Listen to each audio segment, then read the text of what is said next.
அன்பை பாடும். என் நாவும் நாமம் போற்றும். என் இதயம் உம்மில் மகிழும். எனக்கென்றும் நீர் போதும். இயேசு கிறிஸ்துவின் இனிய நாமத்தினாலே உங்களுக்கு என் அன்பின் வாழ்த்துக்கள். கர்த்தர் நல்லவர். கர்த்தருடைய கிருபை உங்கள் ஒவ்வொருவரையும் சூழ்ந்து கொள்வதாக. மார்க்கு சுவிசேஷம் 8வது அதிகாரம் அதனுடைய 25வது வசனம்.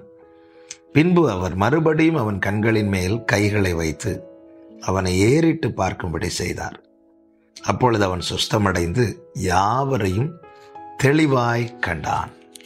கர்த்தருடைய பரிசுத்த நாமத்திற்கு மகிமை உண்டாவதாக. பெத்சாய்தா ஊருக்கு ஆண்டவராகிய இயேசு கிறிஸ்து வரும்போது அங்கே ஒரு குருடனை கொண்டு வந்து அவனை தொடும்படிக்கு அவரை வேண்டிக் கொள்ளுகிறார்கள் ஜனங்கள். உடனே இயேசு என்ன செய்கிறார் என்றால், அதனுடைய 23வது வசனத்தில் அவர் குருடனுடைய கையை பிடித்து அவனை கிராமத்துக்கு வெளியே அழைத்து கொண்டு போய் அவன் கண்களில் உமிழ்ந்து அவன் மேல் கைகளை வைத்து எதையாகிலும் காண்கிறாயா என்று கேட்டார். இதுவரை காணாதவன், இதுவரை பார்வை இல்லாதவன், இப்பொழுது ஆண்டவராகிய இயேசு கிறிஸ்து அவனை தொடுகிறார்.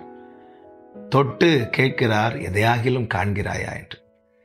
அவன் காண ஆரம்பிக்கிறான். ஆனால் அவன் இன்னும் தெளிவாய் காணவில்லை. அவன் சொல்லுகிற வார்த்தையை கேளுங்கள். 24வது வசனத்தில் அவன் ஏறிட்டு பார்த்து நடக்கிற மனுஷரை மரங்களைப் போல காண்கிறேன் என்றான்.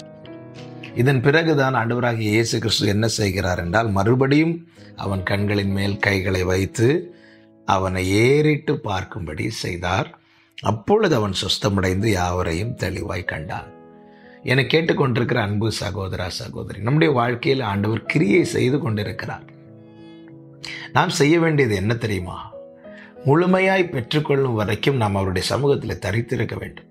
இதுவரை பார்க்காதவன், பார்வை இல்லாதவன், இப்பொழுது அவனை இயேசு தொடும்போது அவன் தெளிவாய் காணவில்லை என்றாலும் ஓரளவுக்கு பார்க்க ஆரம்பிக்கிறான்.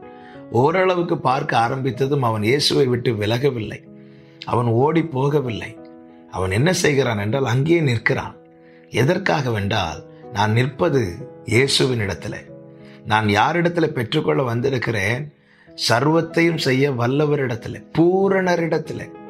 பூரணமானவர் ஆண்டவராகிய இயேசு கிறிஸ்து. எதை செய்தாலுமே முழுமையாய் செய்வார். அவருடைய செயல்கள் எல்லாமே நேர்த்தியாக இருக்கும், குறைவில்லாமல் இருக்கும். அப்படிப்பட்டவரிடத்திலே நான் வந்திருக்கிறேன். அப்படி என்றால் அவர் என் வாழ்க்கையில் எதையோ செய்து அனுப்ப மாட்டார்.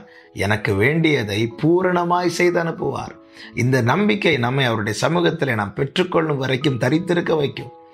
இவனுக்கு பாருங்கள், இவன் குருடன், இதுவரை பார்க்காதவன், இப்பொழுது கொஞ்சம் பார்க்க ஆரம்பிக்கிறான். நடக்கிற மனுஷரை மரங்களைப் போல காண்கிறேன் என்று சொல்லுகிறான். இன்னும் தெளிவான பார்வை இல்லை. ஆனாலும் என்ன செய்கிறான் தெரியுமா? அங்கேயே தான் நிற்கிறான். எங்கே நிற்கிறான்? இயேசு அவனை கைப்பிடித்து அழைத்து கொண்டு போனார் அல்லவா? எங்கே அவனை நிறுத்தி இருக்கிறாரோ, எந்த ஸ்தானத்தில் அவனை வைத்திருக்கிறாரோ அங்கே நிற்கிறான். ஏனென்றால் அவனுக்கு தெரியும், என்னை கைப்பிடித்தவர், என்னை நடத்துகிறவர் என் வாழ்க்கையில் எதையோ ஒன்று செய்து விட்டுவிட மாட்டார். செய்ய வேண்டியதை பூரணமாய் செய்வார். இயேசு என்ன செய்தார் தெரியுமா? மறுபடியும் கையை நீட்டினார். இந்த நாளில் என்னை கேட்கிற ஒவ்வொருவருக்கும் இயேசு கிறிஸ்துவின் நாமத்திலே சொல்லுகிற வார்த்தை இதுதான். உங்களுக்காக இதுவரை அவர் கரம் நீட்டப்பட்டிருக்கிறது. ஆமே, நீங்கள் அவர் சமூகத்திலே தரித்திருப்பீர்களானால் உங்கள் வாழ்க்கையில் செய்ய வேண்டியதை பூரணமாய் செய்ய அவர் மறுபடியும் தம்முடைய கரத்தை நீட்டுவார். ஆமேன். கரத்தை நீட்டி என்ன செய்தார் தெரியுமா? அவன் கண்களின் மேல் வைத்து அவனை ஏறிட்டு பார்க்கும்படி செய்தார். எது அவனால் முடியாது என்ற நிலையில் இருந்ததோ அதை அவன் செய்யும்படிக்கு கர்த்தர் கிருபை செய்தார். வேதம் சொல்லுகிறது, அப்பொழுது அவன் சொஸ்தமடைந்து யாவரையும் தெளிவாய் கண்டான். இந்த நாளில் கேட்கிற ஒவ்வொருவருக்கும் சொல்லுகிற வார்த்தை இதுதான். இதுவரை நடத்தி கொண்டு வந்திருக்கிறார். ஆமேன். தினமும் போஷிக்கிறார், பாதுகாக்கிறார்.